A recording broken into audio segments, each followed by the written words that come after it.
getting solved. It's called Peace in the Middle East.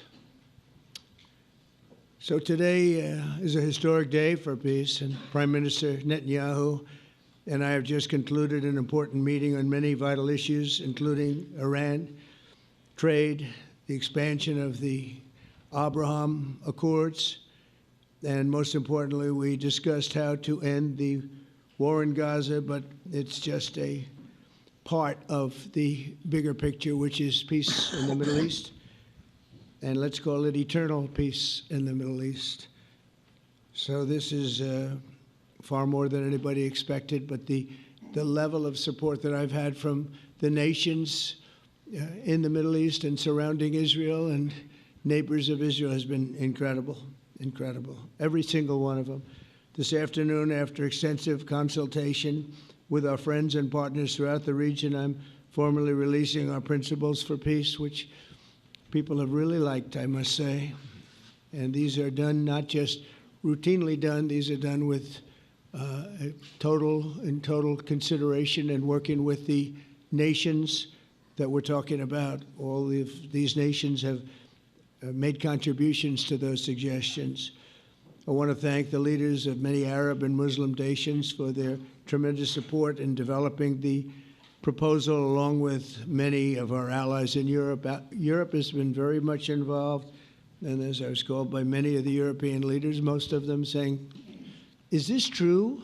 Are you really doing peace in the Middle East? This is the most incredible thing we've heard. Some think it's the biggest thing they've ever heard. They called just to find out, was it just a rumor or is it actually done? And then they said, have you spoken to the Arab leaders? Have you spoken to all of the other leaders that we have to get? A lot of people involved in this one. I also want to thank Prime Minister Netanyahu for agreeing to the plan and for trusting that if we work together, we can bring an end to the death and destruction that we've seen for so many years, decades, even centuries, and begin a new chapter of security, peace, and prosperity for the entire region. And I want to just say that my meetings and dialogue that we had with so many countries, Saudi Arabia as an example, the king is a phenomenal person. The Emir of Qatar, he's incredible people. UAE, and that's MBZ and ABZ. We're totally involved. These are the people that we've been dealing with and who've been actually very much involved in this negotiation, giving us ideas, things they can live with, things they can't live with. Pretty complex. I mean, after 2,000, 3,000 years, whatever it is, I guess it's got to be a little complex, or it would have been done a long time ago. The King of Jordan was with us, as you know, in the United Nations. The President of Turkey, President Erdogan, is a friend of mine, a strong man, but a good man. President of Indonesia, somebody who's an amazing leader, Prabowo. He is an amazing leader and respected by everybody. He was in the room with us. We were together with most of these people that I'm mentioning. Others were by phone or the next day.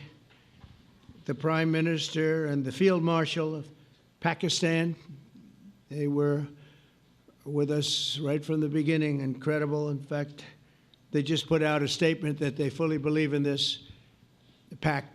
It just came out just as I was walking around. They said, sir, you have a big notice from the Prime Minister of Pakistan and from the Field Marshal that they back this 100%.